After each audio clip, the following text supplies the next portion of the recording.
अगल बगल खड़े लोग नंदिनी को घूरने लगे। ये खबर फ्रंट पेज पर थी, इसलिए सब जानते थे कि इंडस ग्रुप ने पूरा प्लाजा होटल मिस बजाज की बर्थडे पार्टी के लिए बुक किया है। पर वो लड़की नंदिनी थी, ये देखने के बाद वहां खुसुर फुसुर होने लगी। क्या कहा तुमने? इंडस ग्रुप के मैनेजर ने होटल बुक किया है, वो भी नंदिनी तुम्हारे लिए? नहीं तो क्या, अवंतिका के लिए किया है। नंदिनी चिल्लाकर बोली। शिवाय ने दिनेश को अवंतिका के लिए प्लाजा होटल बुक करने के लिए कहा था, जो हो भी गया था।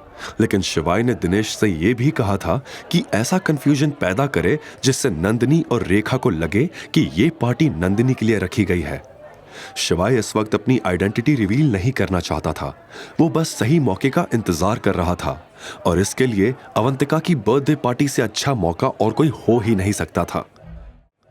अवंतिका, चलो यहां से। मुझे नहीं लगता इनके पास कोई अच्छा घर होगा भी, हम कहीं और देखते हैं। शिवाय इतना बोलकर अवंतिका के साथ वहां से जाने लगा, लेकिन रेखा अब शिवाय को इतनी आसानी से जाने नहीं देना चाहती थी, इसलिए उसने टोकते हुए कहा, फटीचर आदमी, अगर मैं तुम्हें यहां घर खरीदने का मौका दे भी दूं तो भी तुम यहां कुछ नहीं ले पाओगे, और तुम कह रहे हो कि यह जगह बेकार है।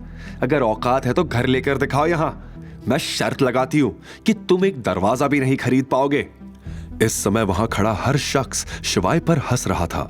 बगल में खड़ी सेल्स वुमन भी शिवाय को घूर रही थी कि तभी शिवाय ने रेखा की तरफ देखा। तुम्हें लगता है कि मैं अमीर होने का नाटक कर रहा हूं? शिवाय ने भौहें चढ़ाते हुए कहा। अगर नहीं कर रहे तो खरीद लो ना 3 करोड़ का मकान। रेखा भी चिढ़ते हुए बोली। शिवाय को अब बहुत गुस्सा आ रहा था। उसने अवंतिका का हाथ छोड़ा और तमतमाते हुए प्रॉपर्टी डीलिंग ऑफिस से बाहर निकलकर अपनी कार में जाकर बैठ गया। देखा, मुझे पता था ये फटीचर यही करेगा। डर और शर्मिंदगी से अवंतिका को भी यहीं छोड़ गया। ले, देख ले अवंतिका, किस यूजलेस इंसान के साथ थी तू।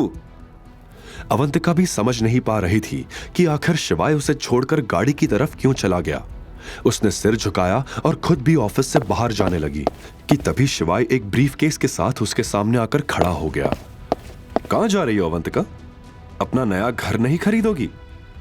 इतना कहते ही उसने अवंतिका को एक छोटी सी स्माइल दी और वापस अंदर ले गया। फिर उसने सेल्स वुमन के सामने 3 करोड़ रुपए रख दिए। इस वक्त सबका मुंह खुला का खुला रह गया। आखिर इतने पैसे शिवाय के पास आए कहां से?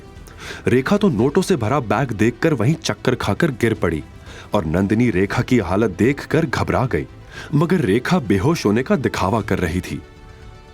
मैं अभी के अभी पूरी पेमेंट कैश में करूंगा और तुम्हारा उसमें कोई कमीशन नहीं होगा। यह तुम्हारे लिए सबक है, ताकि तुम आगे किसी से भी बदतमीजी करने से पहले 100 बार सोचो। शिवाय ने गुस्से से सेल्स वुमन से कहा। अवंतिका भी यह सारा मंजर देखकर चौंक गई। उसने पीछे से शिवाय की शर्ट की स्लीव्स कसकर पकड़ ली।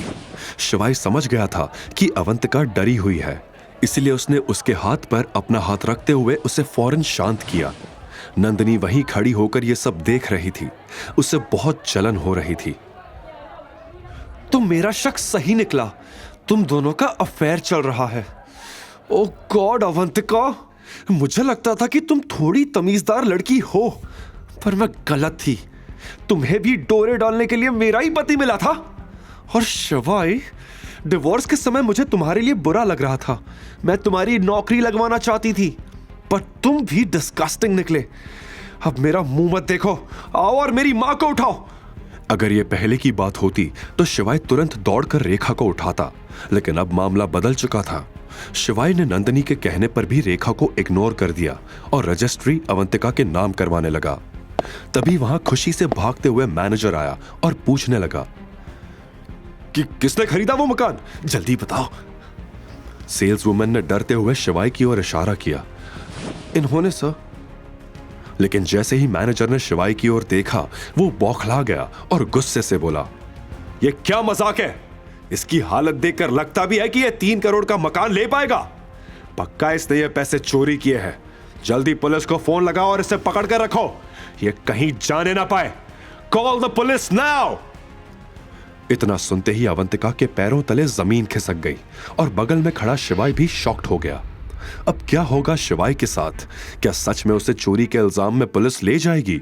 अवंतिका कैसे बचाएगी शिवाय को इस मुसीबत से? आगे की कहानी जानने के लिए देखिए अगला एपिसोड सिर्फ पॉकेट FM के YouTube चैनल पर। और शिवाय एक विनाशक के सारे एपिसोड्स को सुनने के लिए डिस्क्रिप्शन में दी लिंक से डाउनलोड करें पॉकेट FM ऐप।